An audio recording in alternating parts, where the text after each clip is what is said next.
अमरनाथ जी की पावन धरा पर पुंछ में मैं भगवान शिव के सभी स्वरूपों को पहले नमन करता हूँ।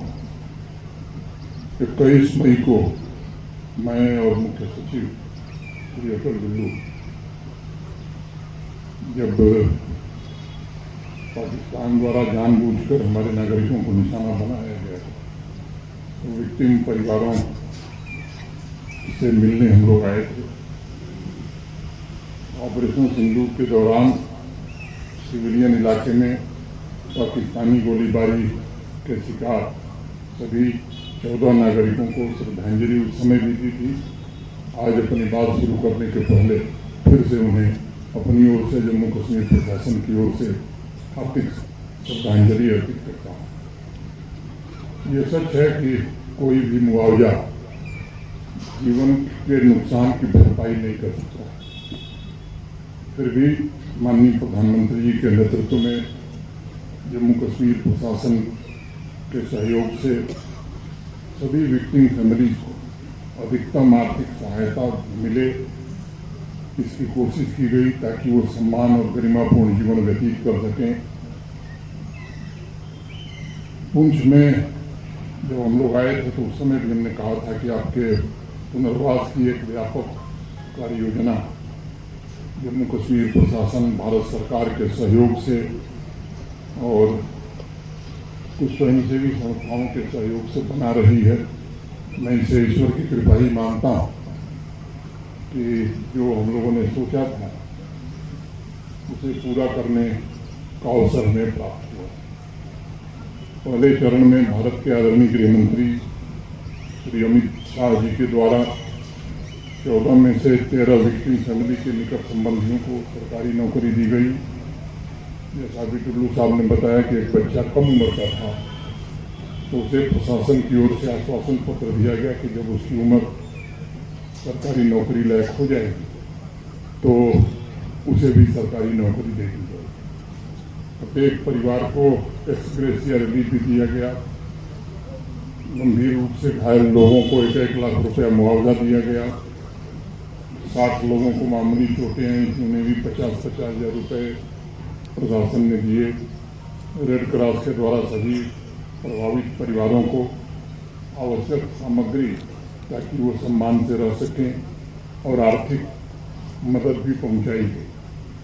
160 कच्चे मकानों को नुकसान पहुंचा था, उनके पुनर्निर्माण के लिए सिक्योरिटी रिलेटेड एक्सपेंडिचर तथा सेंट्रल स्कीम के तहत 2,37,00,000 रुपये अब तक दिए गए।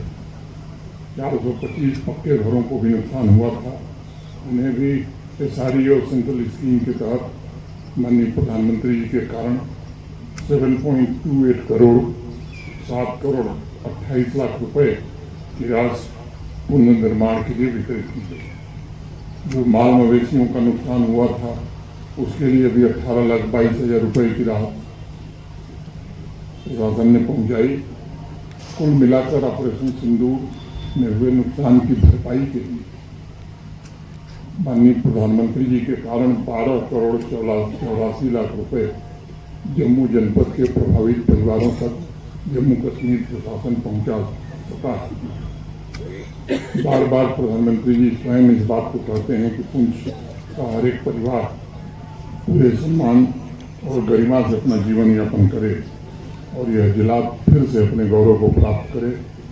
इसमें भारत सरकार हर प्रकार का सहयोग करेगी। ऑपरेशन सिंदूर के दर्द से अभी लोग उभरे भी नहीं थे कि प्रकृति की विभीषिका ने इतनी बड़ी आपदा का सामना पुंछ के लोगों को करना पड़ा जिसका वर्णन करना कठिन। भारी बारिश से अनेक परिवार बेघर हो गए और इस वजह से उनकी आजीविका भी प्रभावित हुई। आपदा से प्रभावित परिवारों को मुआवजे के रूप में जैसा डिप्टी कमिश्नर पुंछ ने बताया 4 करोड़ 10 लाख से अधिक धनराशि की सहायता दी गई। मैं HRDS के अध्यक्ष पूज्य स्वामी जी का व्यक्तिगत रूप से और जम्मू कश्मीर के नागरिकों प्रशासन की तरफ से आभार व्यक्त करना चाहता हूँ। उन्हें उनसे अनुरोध किया था कि सेलिंग में जिन लोगों के घर तबाह हुए हों उनका घर अगर आपकी संस्था बनाएगी तो एक बेहतर काम होगा। शुरुआत वहीं से हुई थी, तब तक बाढ़ ने बहुत सारे लोगों के घर बर्बाद किए। स्वामी जी का मैं आभारी हूँ कि उन्होंने प्रथम चरण में 1500 घर जम्मू कश्मीर में बनाने का निर्णय किया और divisional commissioner Jammu, divisional commissioner Kashmir के साथ आज से 2-2.5 महीना पहले MOU भी हो गया। 1250 घर जम्मू रीजन में बनेंगे और 250 घर कश्मीर रीजन में, क्योंकि तबाही जम्मू रीजन में ज़्यादा हुई। सिसौती में जो परिवार प्रभावित हुए थे फ्लैश फ्लड के कारण, कुछ दिन पहले वहाँ निर्माण का काम प्रारंभ हुआ। उस दिन आदरणीय स्वामी जी भी आए थे। रात को जब मेरी उनसे फिर दोबारा मुलाकात हुई तो मैंने उनसे अनुरोध किया कि स्वामी जी ये 1500 से शायद काम नहीं हो पाएगा, थोड़ी संख्या बढ़ानी होगी। तो मुझे प्रसन्नता है कि स्वामी जी ने सहर्ष कहा कि 1500 कोई सीमा नहीं है, जम्मू कश्मीर में जितने घर बनाने होंगे हमारी संस्था उसका निर्माण करेगी। मकान के बारे में भी बताया ही आपको। मैं समझता हूँ कि ऑपरेशन सिंदूर के दौरान अकारण गोलीबारी, प्राकृतिक आपदा के शिकार सभी परिवारों के लिए जो सबसे आवश्यक चीज़ है वो सर पर छत।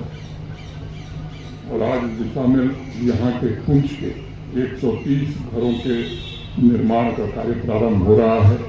3 घरों के परिवारजन हमसे ऑनलाइन जुड़े हुए हैं, मैं उनको देख पा रहा हूँ यहाँ से। इस पर 13 करोड़ 80 लाख रुपए खर्च होंगे, क्योंकि सरकारी मुआवजा हम जानते हैं कि पूरी तरह से क्षतिग्रस्त मकानों को बनाने के लिए पर्याप्त नहीं होता है। और इसलिए इस ऑर्गेनाइजेशन HRDS इंडिया से संपर्क किया गया था